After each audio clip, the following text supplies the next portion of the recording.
What about bass? Well, we could actually just focus on three particular notes. Do, which is F sharp.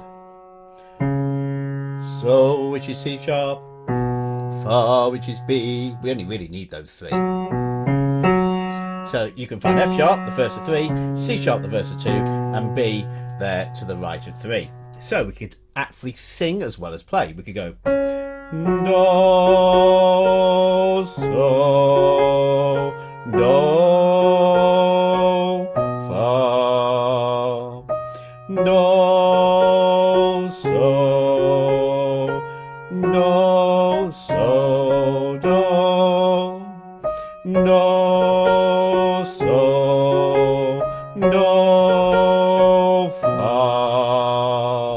do, so, do, so, do.